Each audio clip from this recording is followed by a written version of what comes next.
Assalamualaikum teman-teman semua. Kita hari ini akan bicara-bicara dengan Pak Meka, lengkapnya namanya Dr. Meka Syahbana Rusli. Beliau kawan saya yang jadi dosen pengajar di Institut Pertanian Bogor. Dulu kita pernah sama-sama di Kementerian Ristek. Pak Meka ini pernah Ketua Umum Dewan Atsiri Indonesia. Nah, ini barangkali menarik bagi kita nih, orang awam. Minyak atsiri mungkin kita pernah dengar, tapi kurang familiar. Di dalam bahasa Inggrisnya rupanya namanya adalah essential oil.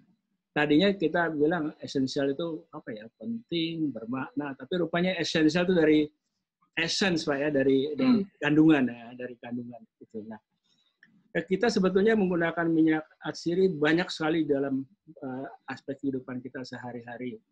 Mungkin yang kita biasanya familiar, apalagi sekarang itu minyak kayu putih, eukaliptus, gitu ya. Kalau dulu-dulu kita sering dengar tuh kalau untuk parfum tuh lavender apa segitu ya. Tapi baru terbatas sekitar itu. Padahal banyak sekali minyak atsiri di sekeliling kita yang kita gunakan di berbagai produk. Nanti Pak Meka bisa cerita. Dan potensinya di Indonesia rupanya begitu besar. Pak Meka, kita ingin belajar banyak dengan Pak Meka tentang hal ini. Kalau Pak Meka ada waktu dan ya jelaskan juga mungkin teknologinya dan aplikasinya secara awam supaya kita mudah mengerti.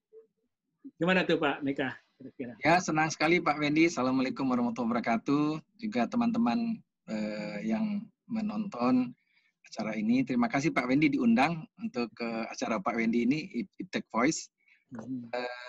Atsiri memang passionnya saya Pak. Jadi kalau saya diajak ngomong tentang atsiri itu saya senang sekali. Yang pertama, yang kedua bisa nggak terbatas waktunya. Bisa nggak terbatas waktunya. Jadi Pak Wendy yang harus nanti menentukan waktunya berapa ini.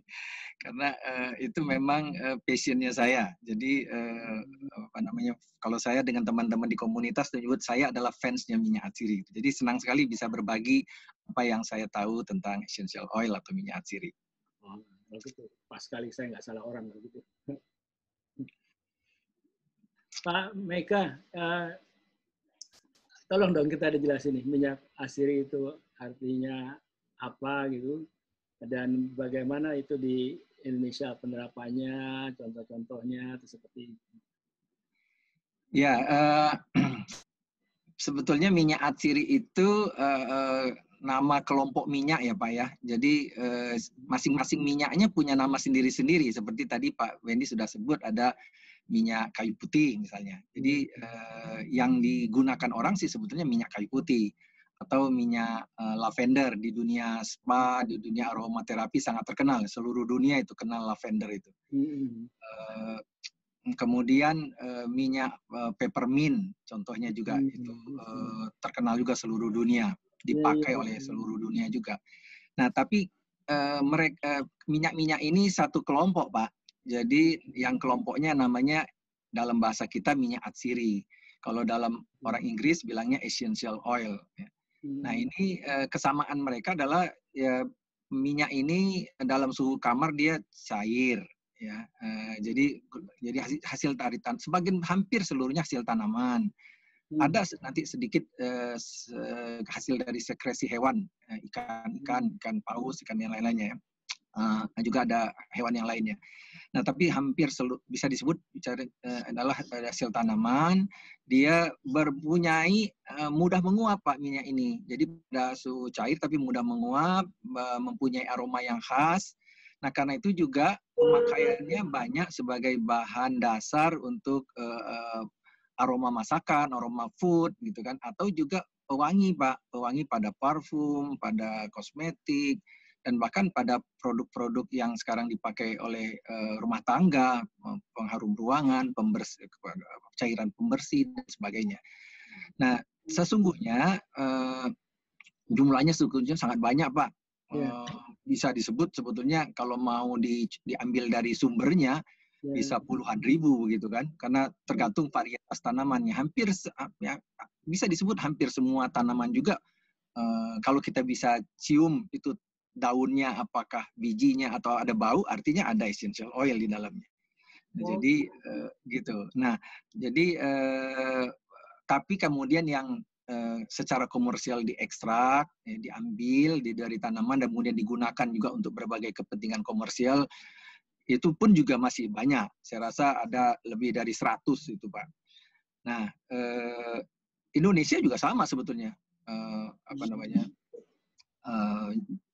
Jumlah minyak atsiri yang ada di tanaman Indonesia itu ratusan juga.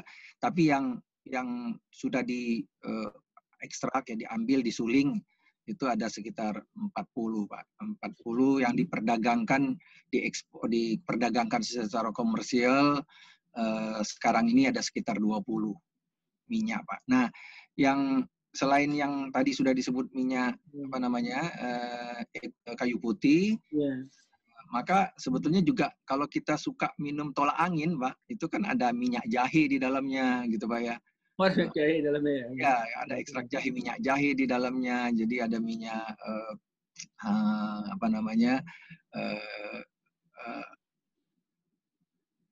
kunyit atau minyak temulawak gitu. Jadi herbal itu banyak mengandung ini juga, banyak mengandung essential oil juga umumnya. Nah, fungsinya selain wangi sebetulnya punya fungsi, Pak. Ada bisa misalnya untuk antimikrobial gitu, Pak ya. Antimikroorganisme, karena itu di beberapa daerah bisa juga dia dioles untuk mengobati luka misalnya di dalam. Itu juga antimikroorganisme yang misalnya diminum, karena itu digunakan juga sebagai bahan baku obat seperti tadi, Pak, minyak jahe misalnya contohnya. Nah, bisa juga untuk anti aging sekalipun, Pak, melalui mekanisme antioksidan. Jadi dia bisa berfungsi antioksidan. Ini sekali nih, Pak, membuka wawasan saya, karena bayangan kita selama ini kalau minyak atsiri itu hanya aromanya, tapi rupanya bisa menjadi komponen untuk pengobatan, bisa juga mungkin untuk perasa gitu, Pak ya. Jadi bukan hanya aroma ya dari sisi pengertian itu ya. Betul sekali, Pak. Betul sekali. Jadi mekanismenya sih kan memang ada yang banyak dihirup, yang artinya melalui penciuman. Itu membangkitkan selera makan kalau aroma atau wangi-wangian, parfum. Tapi yang dikonsumsi di dalam obat seperti tadi contoh ya, obat tolak angin itu contohnya. Nah, itu adalah, atau juga yang digunakan oleh kita sejak kecil kan pakai minyak telon juga misalnya. Minyak telon itu kan ada minyak atsirinya juga, Pak ya, ada kayu putihnya juga begitu ya. Nah, itu kan ada yang menyerap lewat kulit gitu. Atau yang di dalam dikonsumsi seperti tolak angin tadi yang kita melegakan tenggorokan, mentol, Pak, itu kan ya, Pak ya. Itu juga yang kita minum, itu di dalam tubuh mempunyai peran fungsi-fungsi tertentu juga. Jadi cukup banyak, cukup luas aplikasinya minyak atsiri ini, Pak, di dalam berbagai produk.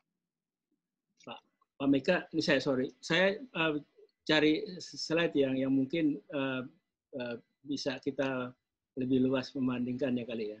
Boleh, Pak, boleh, Pak. Ini saya ini jadi ya ini, Pak, ini yang tadi saya maksud. Jadi minyak atsiri itu sangat banyak begitu, Pak ya. Kalau dari bagian tanaman yang menghasilkan minyak atsiri itu juga bermacam-macam. Ada yang daunnya yang banyak minyak atsirinya, ada yang bunganya, ada yang bijinya, ada yang dari kulit batangnya begitu kan. Dan juga yang kelompok banyak tuh kelompok herbal itu adalah dari akar atau rimpangnya. Nah, ini beberapa yang terkenal ini, Pak, yang terkenal di Indonesia ini, Pak. Kalau serai wangi ya, serai wangi ini maupun serai dapur. Kalau serai wangi citronella kalau di internasionalnya. Serai dapur ini lemongrass. Nah, lemongrass. Ini banyak diminati juga sekarang ini. Cuman berbeda ya, Pak. Kalau serai dapur itu bisa dipakai untuk bumbu juga, untuk menyedapkan masakan. Tapi aromaterapi juga bagus. Kalau serai wangi ini tidak dikonsumsi, tapi bisa sebagai bahan nanti bisa bermacam fungsi pengusir nyamuk, pewangi pengusir nyamuk Pak, serai wangi. Kemudian pewangi cairan pembersih lantai gitu kan. Nah, kemudian dari daun pohon yang paling banyak Indonesia produksi sekarang adalah daun cengkeh, minyak daun cengkeh, clove oil. Yang sekarang hot minyak kayu putih itu juga dari daun. Nah, ini saya menanya, minyak kayu putih lain Pak ya dengan eukaliptus ya, beda ya? Lain Pak. Jadi kalau kayu putih, kalau di Indonesia yang asli diproduksi di Indonesia adalah kayu putih. Ini awalnya kan di Pulau Buru sana. Iya betul. Melaleuca cayuput nama botaninya, Melaleuca cayuput ya. Ini minyak kayu putih. Kalau eukaliptus ragamnya juga banyak Pak, di berbagai belahan bumi juga banyak eukaliptus ini. Tapi yang kita banyak kita temukan di Indonesia itu diimpor dari Cina, karena memang Cina salah satu produsen kita utama. Nggak tumbuh eukaliptus di kita? Tumbuh Pak, tapi tidak banyak. Tumbuh tapi tidak banyak, dan belum dikomersialkan untuk diambil minyaknya di Indonesia. Nah, secara kimianya berbedanya adalah kandungan, minyak atsiri ini Pak, mungkin saya mundur sedikit, dia terdiri dari puluhan senyawa. Jadi kita bicara minyak serai wangi, atau minyak kayu putih, atau minyak daun cengkeh misalnya begitu ya, itu terdiri dari puluhan senyawa Pak. Oke. Jadi puluhan senyawa yang ada di dalamnya itu. Nah, tapi ada penciri masing-masing Pak, penciri komponen yang utamanya, yang menonjolnya. Nah, untuk minyak kayu putih ini yang Pak Fendi tadi tanyakan, ini adalah namanya sineol, nama senyawanya. Lebih tepatnya lagi 1.8 sineol atau 1,8 sineol. Itu menurut posisi ikatan kimianya. Nah, alfa 18 sineol ini pada kayu putih kandungannya berkisar di sekitar 60%-an Pak. Oh, tinggi. Nah, tapi kalau eukaliptus lebih tinggi lagi. Eukaliptus itu 18 sineol itu kandungannya bisa 80-85%. Itu jadi satu pembeda utama kandungannya. Tapi bukan berarti otomatis selalu eukaliptus lebih bagus. Kalau harga malah lebih mahal kayu putih Pak di dalam negeri. Karena ya jumlahnya sebetulnya mungkin karena jumlah suplainya lebih sedikit, komposisinya yang lain untuk keperluan di Indonesia lebih disukai kayu putih sebetulnya kalau untuk sehari-hari. Nah, jadi bermacam-macam bahan. Kalau bunga-bungaan Pak, yang untuk parfum terutama kan banyak yang terkenal sebetulnya. Kalau di dunia internasional kan minyak melati sangat mahal Pak harganya Pak. Minyak melati mungkin bisa 40 juta 1 kilo. Kemudian ya, minyak mawar juga sedemikian. Kalau yang asli 40 juta rupiah Pak? Iya. Yang minyak mawar, minyak melati itu mahal Pak, 40 sampai ada yang 50 juta sekilo. Ada lebih mahal lagi Pak, minyak gaharu nih yang paling bawah ini kalau di slide Pak Wendy ini. Minyak gaharu ini kan kayu, pohon kayu ya Pak ya, pohon itu diinfeksi oleh jamur dulu Pak. Nah, kayunya jadi seperti terinfeksi dan sakit, dan seperti membentuk gubal. Jadi dia ada berwarna hitam, coklat tua atau hitam. Nah, itu menghasilkan, jadi terjadi biosintesis minyak minyak gaharu itu Pak. Nah, ini kan jumlahnya memang lebih sedikit karena memang harus melalui proses diinfeksi dengan jamur itu. Jumlahnya sedikit. Kalau gaharu Pak bisa 100 juta lebih harganya Pak. 1 kilo.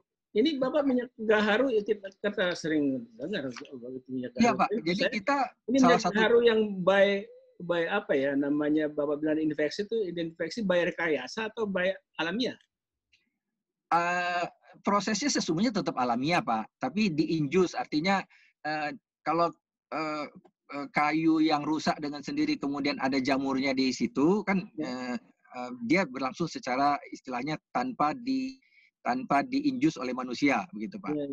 Tapi kalau yang diinjus oleh manusia itu kan sebenarnya prosesnya mempercepat. Jadi infeksi diberikan jamurnya, prosesnya tetap alami Pak pada pohon itu Pak. Itu diinjus oleh manusia.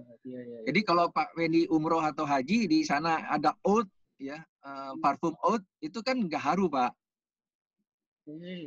Jadi di Timur Tengah sangat disukai dan jadi mahal ini. Ini 100 juta lebih 1 kilonya gaharu ini. Jadi bunga-bungaan kalau di luar negeri melati, kita ada sedikit mengekstrak minyak melati. Tapi rose, mawar bukan tidak tumbuh kita. Mawar yang tumbuh di kita tidak cocok untuk minyak. Itu dari Bulgaria, dari Turki, itu minyak mawar. Itu yang dipakai parfum-parfum mahal, Pak. Kemudian ada lagi dari akar tanaman. Ya, ini Indonesia produsen utama juga akar wangi. Kemudian jahe, tadi kunyit, temulawak. Ini banyak kelompoknya nih minyak rimpang-rimpang dari herbal ini. Kemudian juga ada dari biji-bijian rempah, Pak. Biji-biji rempah itu seperti pala, lada. Ini juga kalau pala, Pak, itu salah satu elemen aromanya Coca-Cola dan Pepsi, Pak. Oke. Jadi ini sangat penting untuk beverages. Jadi formula Coca-Cola itu ada unsur minyak palanya. Jadi karena jumlah peminum Coca-Cola sama Pepsi Cola seluruh dunia besar sekali, maka Indonesia nih mengekspor pala ini 400 ton setahun. Minyak pala, Pak. Pala itu tumbuh selain di kita, tumbuh juga di daerah lain, apa di Afrika atau di... Ada negara lain, Pak, tapi terbesar dari kita. Ada di Grenada, ada pala di Grenada, tapi yang paling banyak dari kita. Nah, kemudian ada kayu dari kulit kayu atau dari kayunya, ini cendana, itu terkenal juga Indonesia, Pak. Minyak cendana dari Nusa Tenggara Timur, dari Kupang. Kemudian minyak kayu manis, ini terkenal juga. Dan yang juga Indonesia unggul, minyak masoi. Apa tuh masoi? Masoi ini khasnya dari Irian Jaya, dari Papua, Pak. Dari Papua. Jadi pohonnya ada di sana dari hutan. Papua Nugini juga ada. Sekarang Papua Nugini juga ada. Ini juga mahal, Pak. Minyak masoi ini bisa 4 juta, 6 juta 1 kilonya. Karena ada kandungannya namanya laktun yang juga punya kekhasan lah, keistimewaan. Jadi Indonesia kaya intinya, Pak, kaya dengan potensi minyak atsiri dan juga sudah juga dibudidayakan, diekstrak, dijual gitu kan, sudah juga ini dan udah kita termasuk eksportir atsiri terkenal dunia, Pak, Indonesia, Pak. Ya. Pak, kalau secara teknologi awamnya, saya pernah lihat sih dengan salah satu teman itu bikin dalam petik itu.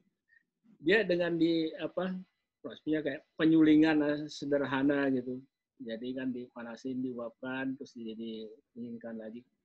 Kalau sebenarnya secara teknologinya yang betul itu atau yang biasa dilakukan itu dengan apa, Pak? Mengambil yang mengesernya itu. Jadi kan minyak atsiri kan diproduksi di dalam tanaman ya, Pak ya. Artinya melalui proses biosintesanya di dalam tanaman. Disebut kelompoknya namanya metabolit sekunder. Jadi selama masa tumbuh tanaman itu diproduksi dan disimpan di dalam kelenjar-kelenjar di dalam tanaman itu, Pak.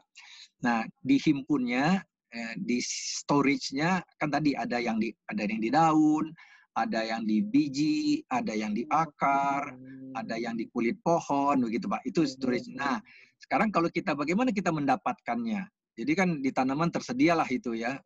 Kalau ini background foto saya ini kan kebun jeruk, Pak. Kebun jeruk warna orange. Minyak orange dari segi kuantiti paling banyak sedunia, Pak. Orange oil. Karena dia otomatis ketika diambil jusnya, otomatis kan dipres itu, Pak ya. Maka otomatis minyak yang ada pada kulit jeruk itu ikut keluar juga. Nah, jadi maka kan kita berpikir bagaimana mengeluarkannya kalau kita pengen dapat. Nah, tadi Pak Fendi udah sebut. Yang paling banyak cara melakukannya adalah memang dengan yang disebut dengan penyulingan bahasa kita. Bahasa Inggrisnya distillation. Distilasi. Prinsipnya distilasi itu, Pak, kita kan minyak itu kan tadi cair ya, Pak ya, di dalam tanaman cair. Nah, yang paling banyak adalah bahan-bahan yang mengandung essential oil itu kita berikan uap panas, Pak, steam, ya, uap panas, uap air yang panas artinya air yang menguap, ya. Nah, dengan diberikan panas itu, maka minyak atsiri tadi yang memang tadi sifatnya mudah menguap, dia akan menguap, Pak. Oh, ikut menguap ya. Ikut menguap dan terbawa dalam uap air. Jadi prinsipnya begitu. Jadi kita di satu bejana, ya Pak ya, kita taruh bahan, kita berikan uap, gitu kan. Karena panas ini akan membuat minyak yang ada cairan minyak yang ada di dalam bagian-bagian tanaman itu akan berubah, akan menguap, berubah fasa. Bahasa kampusnya gitu ya. Kampusnya menguap. Nah, uapnya terbawa dengan uap air yang juga kita berikan tadi kan. Nah, keluarlah dari tempat prosesnya itu. Nah, kemudian nanti kita kondensasikan atau kita dinginkan lagi karena berupa uap kita dinginkan. Kita dinginkan melalui namanya kondensor. Ya Pak ya, kondensor atau ya pendingin lah bahasa masyarakat umumnya. Nah, jadi sudah uap berupa campuran uap air dan minyak atsiri tadi. Kalau kita dinginkan dia akan cair kembali. Nah, cair kembali itu kita akan tampung, ada penampungnya, dan dia akan terpisah otomatis Pak karena air dengan minyak atsiri itu kan tidak bercampur. Dia akan terpisah. Oh, dia terpisah sendiri. Terpisah Pak. Akan ada dua macam Pak. Sebagian besar lebih ringan dari air sehingga akan di bagian atas. Kalau sebagian lagi ada beberapa minyak itu lebih berat dari air, jadi dia akan di bagian bawah, gitu Pak. Nah, jadi ini prosesnya tentu secara teknologi diupayakan bagaimana ekstraksi penyulingan ini bisa berlangsung bagus. Tentu kan dirancang alat yang tepat. Kemudian dirancang juga suhunya yang tepat. Dirancang juga tekanan uapnya yang tepat, gitu kan. Nah, dirancang juga laju alir uapnya yang tepat. Kira-kira itulah teknologinya Pak ya, mengoptimasi proses sehingga kita bisa dapat katakanlah sebanyak mungkin minyak yang ada dalam bahan bisa kita hasilkan. Yang kedua, tentu kita ingin minyaknya tidak menjadi turun mutunya karena misalnya kepanasan, karena kita ini pakai uap tadi kan bisa saja kalau prosesnya tidak terkendali dia terlalu panas, maka kalau panas dia akan sensitif berubah komposisinya. Jadi kita mengoptimalkan teknologi penyulingan ini, walaupun ini sudah lama established sebetulnya, tentu di situ desain alatnya, bahan untuk membuatnya, desain prosesnya, itulah yang kita perlu perhatikan untuk mendapatkan minyak atsiri yang jumlahnya cukup, kualitasnya baik. Kira-kira itu Pak. Nah, selain cara itu, seperti tadi sudah saya singgung, ada cara press. Contoh tadi kulit jeruk ini Pak. Kulit jeruk, orange oil, itu di press aja Pak. Dia karena memang langsung cara fisik aja ya. Fisik di press keluar minyaknya nanti dipisahkan. Kan ketika di press ada minyak, ada air. Tapi karena dia minyak dan air tidak nyampur, maka setelah itu kita pisahkan. Nah, ada satu lagi cara yang namanya dengan ekstraksi pelarut, Pak. Tadi kalau kita bicara minyak mawar, minyak melati, dan minyak bunga-bungaan lainnya, Pak ya, bunga-bungaan lainnya, itu dia terlalu sensitif kalau kena panas. Jadi melati misalnya, kalau kita pakai suling, pakai distilasi, banyak yang rusak komponennya. Nah, itu dia diekstraksi dengan pelarut. Dia diekstraksi dengan pelarut. Kalau kita gunakan pelarut organik lah ya namanya, bisa ada yang bisa pakai heksan begitu Pak ya. Yang banyak pakai heksan atau kemudian pakai etanol begitu ya.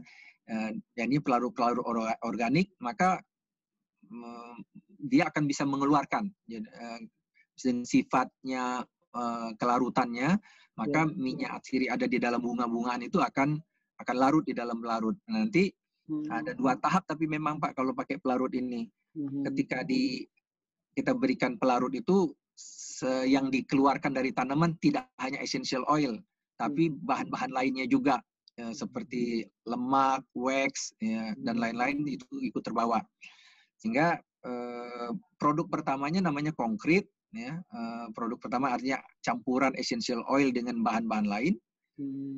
Nah, nanti di proses kedua Pak dengan alkohol, dengan etanol, maka yang akan larut hanya minyak essential oilnya saja, yang lainnya tertinggal. Nah, yang sudah diekstrak yang kedua dengan alkohol ini yang namanya absolut, itu kategori essential oil. Dia sesungguhnya essential oil Pak, tapi yang diproses dengan apa namanya dengan ekstraksi ini namanya absolut, gitu Pak.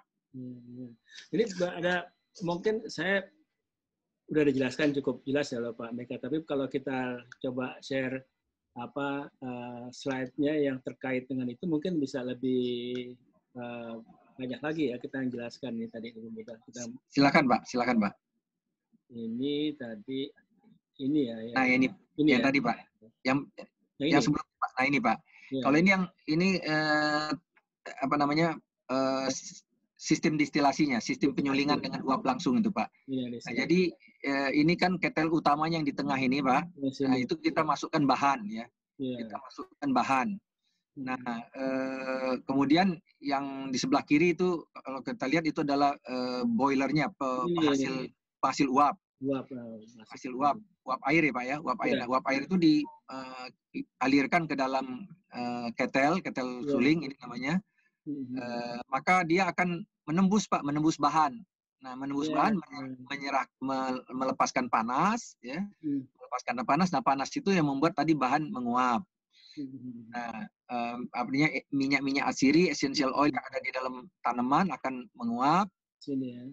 Terbawa dengan aliran uap tadi ke lewat atas itu Pak ya, dan kemudian itu masih yang warna biru di atas masih gas, dia masih uap dia. Kemudian ini ada kondensor, dilewatkan dengan kondensor. Kondensor ini sebetulnya uap itu dikontakkan dengan aliran air dingin. Tentu ada pipa ya yang memisahkannya, tidak bercampur langsung, tapi pipanya kontak, namanya kondenser Pak.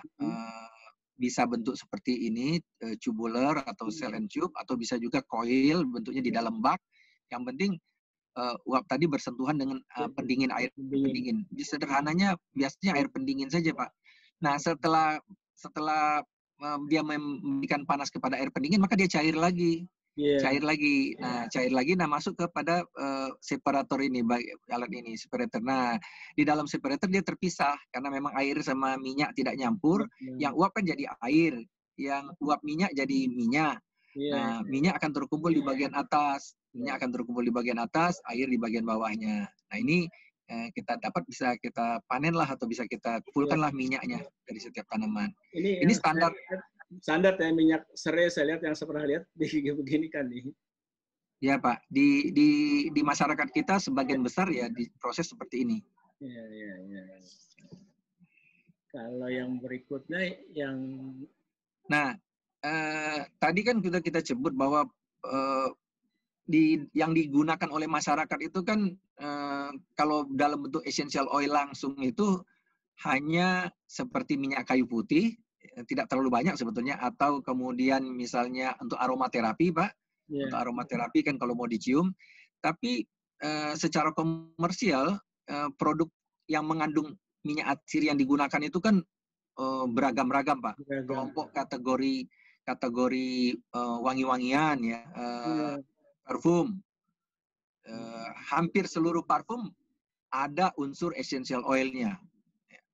Jadi kalau semua orang pakai parfum itu ada unsur essential oilnya. Kemudian masyarakat modern ini kan semua produk yang dia pakai, yang kita sebut dengan personal care ataupun toiletries, semua pengen ada harum-harumnya Pak. Ya, pengen ada harumnya. Kalau pakai sampo pengen ada harumnya. Pakai sabun mandi pengen ada harumnya.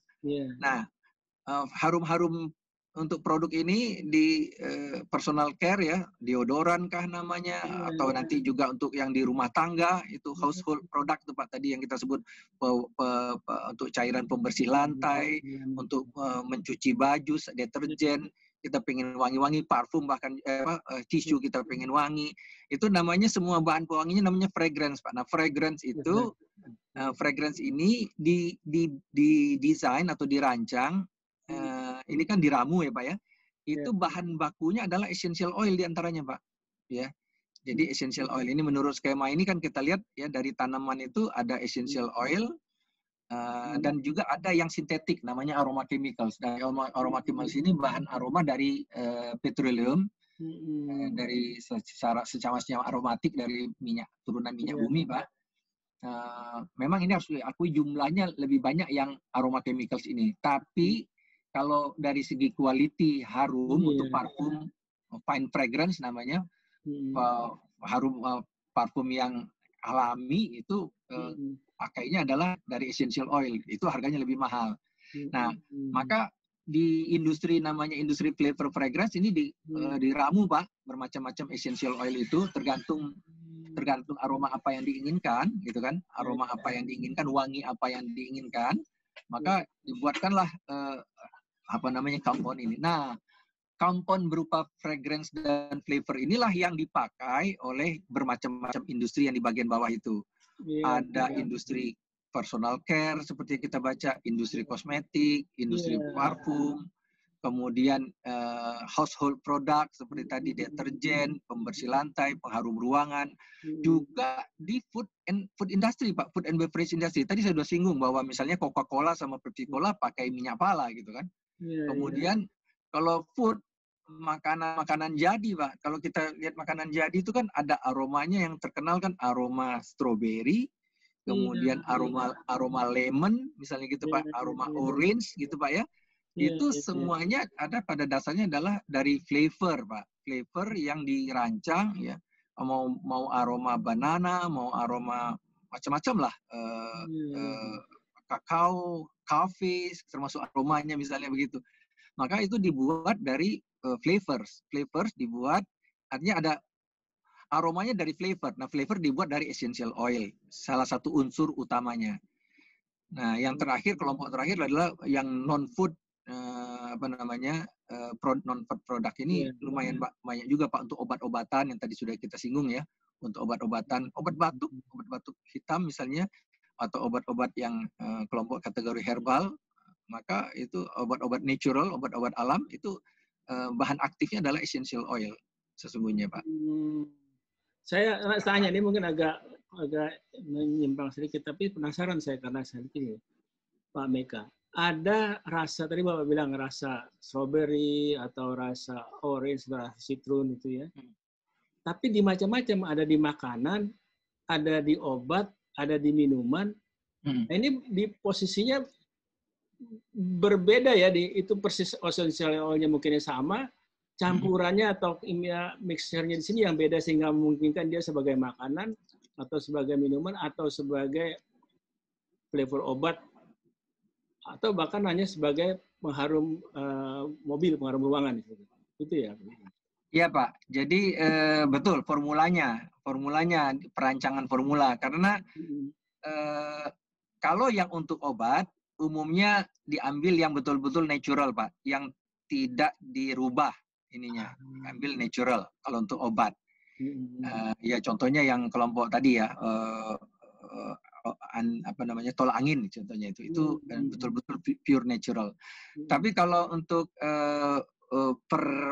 aroma food yang biasa ya itu ada karena begini, karena aroma yang diinginkan itu bisa sangat banyak sekali ragamnya, maka para ahli flavor itu bisa merancang Pak, bisa mendesain. Nah, komponennya diambil dari essential oil atau yang ada di dalam essential oil, istilahnya aroma chemicals juga sebetulnya isolat itu kan, yang ada tulisan isolat itu Pak ya, essential oil dan isolatnya itu dia ramu Pak, keahliannya flavorist itu di situ.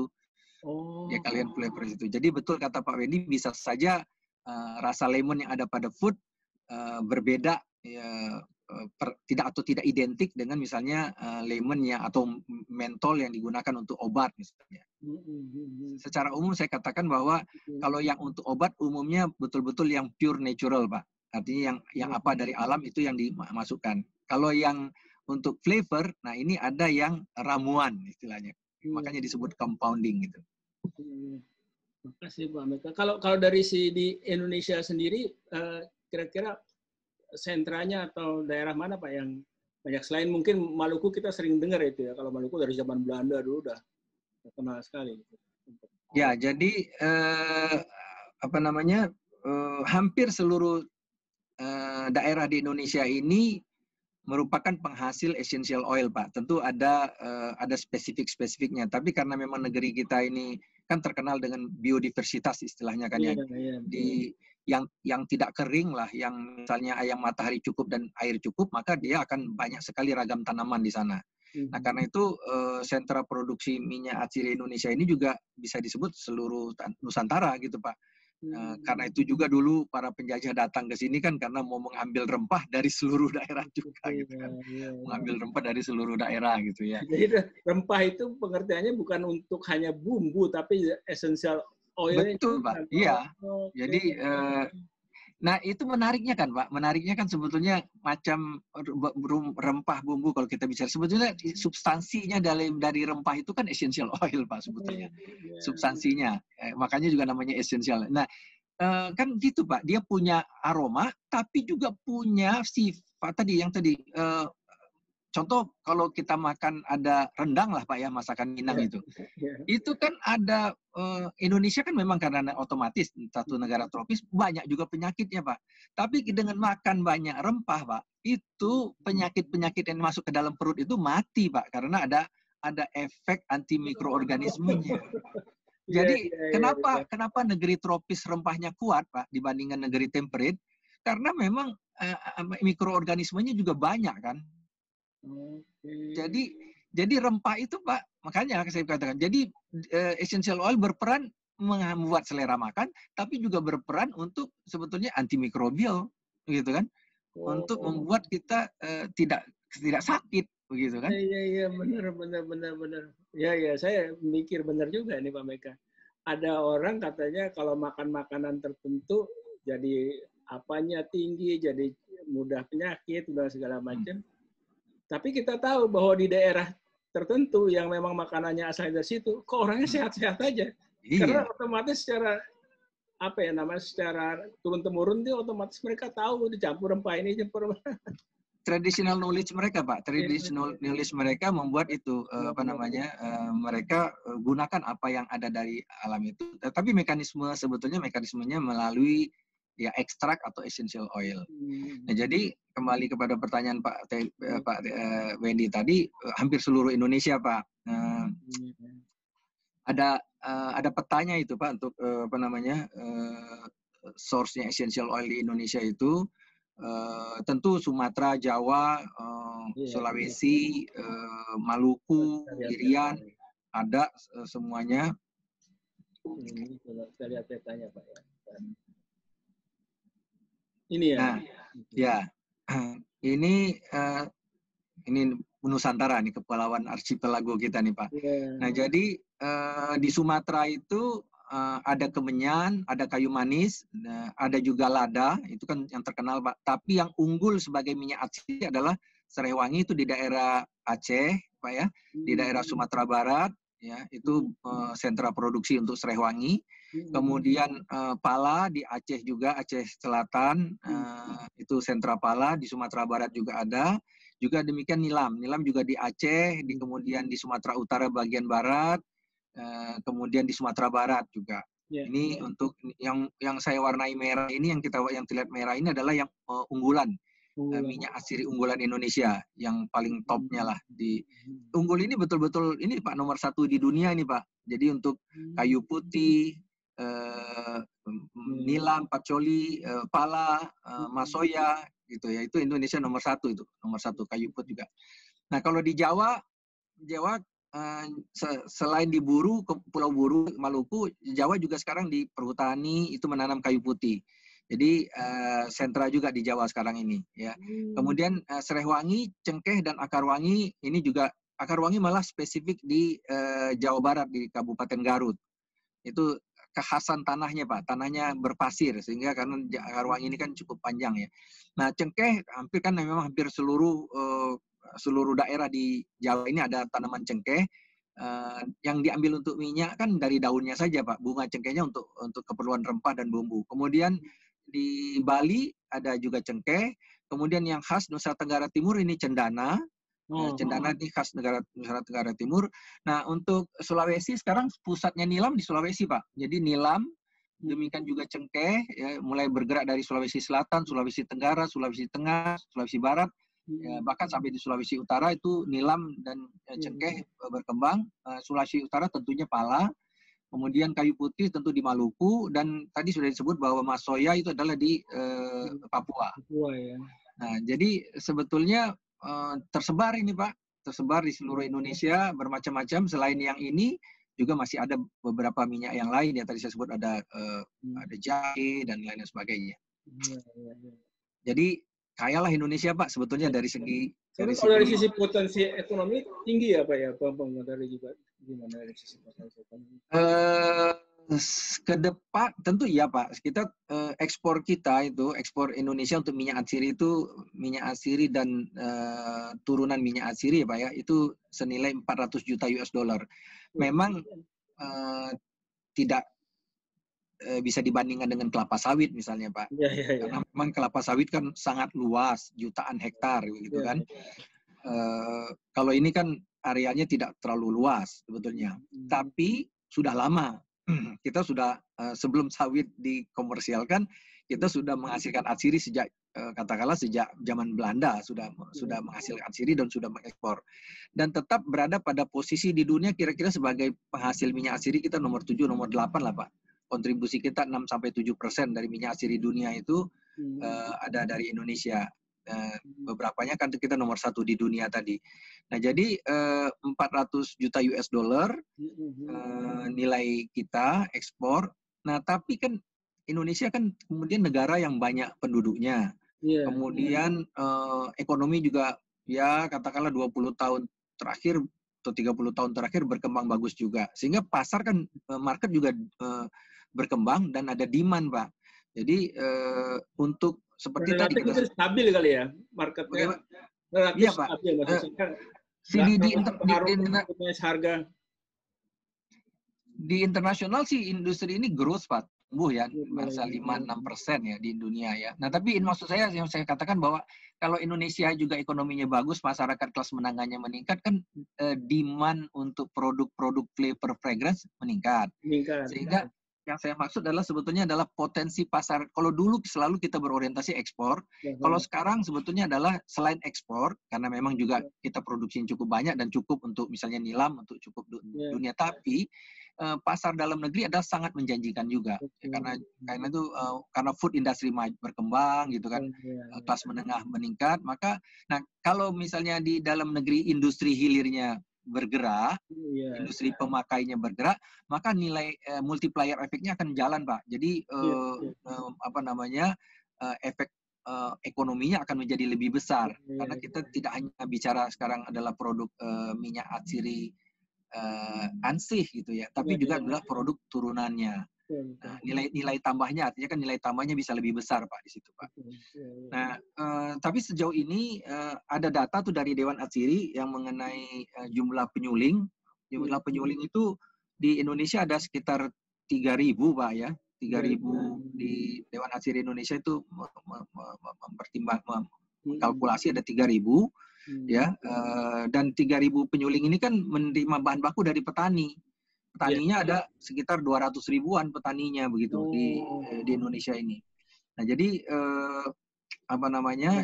cukup signifikan buat para pelaku itu. Jadi penyuling yang 3.000-an tadi kan satu penyuling kira-kira mungkin bisa ada 4 orang yang bekerja di sana.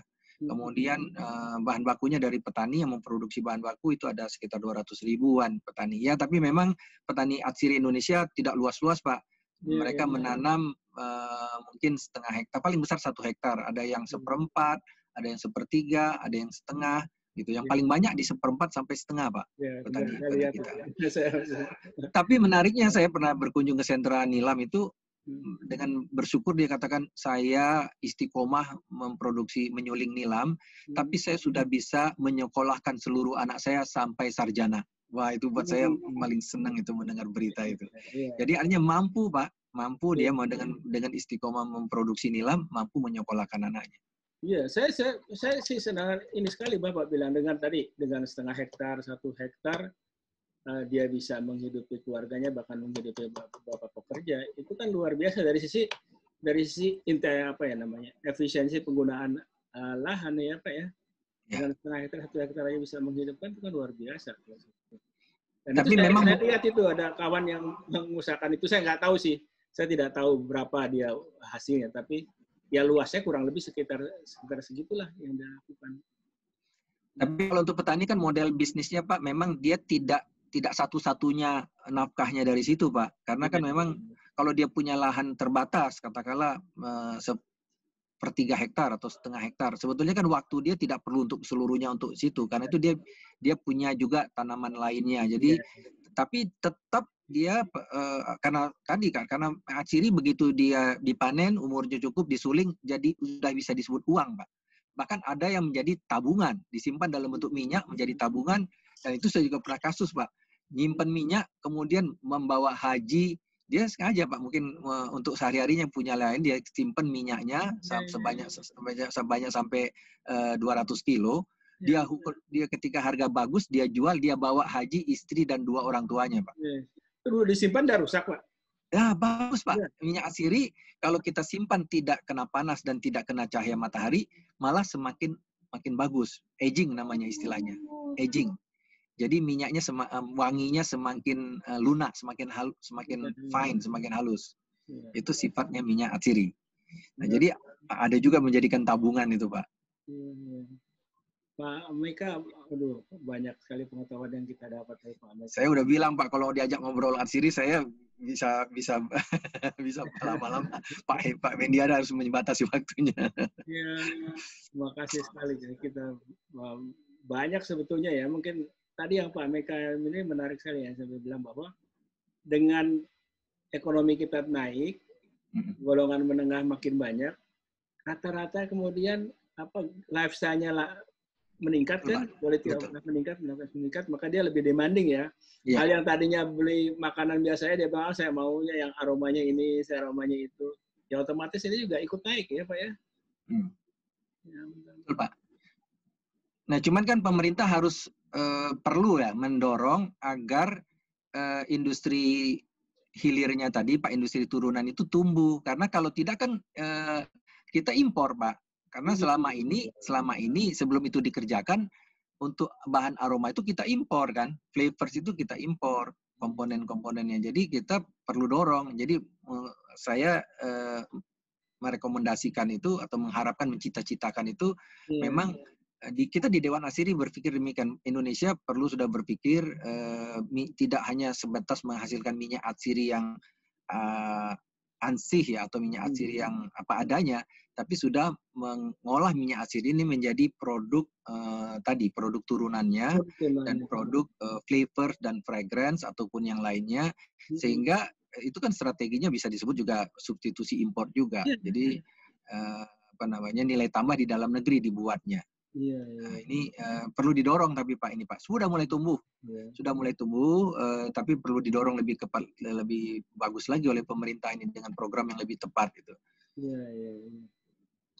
Pak Meka, terima kasih atas semua sharingnya. Sama-sama Pak Wendy, mohon maaf juga kalau kepanjangan ini, terlalu semangat soalnya kalau saya bicara di sini. Mudah-mudahan kapan-kapan kita bisa tanya-tanya lagi. Begitu ya Pak Meka. Lagi Baik Pak Wendy, terima kasih juga nih sudah diundang ke Tech Voice Pak. Ya, salam ya. Ya Pak.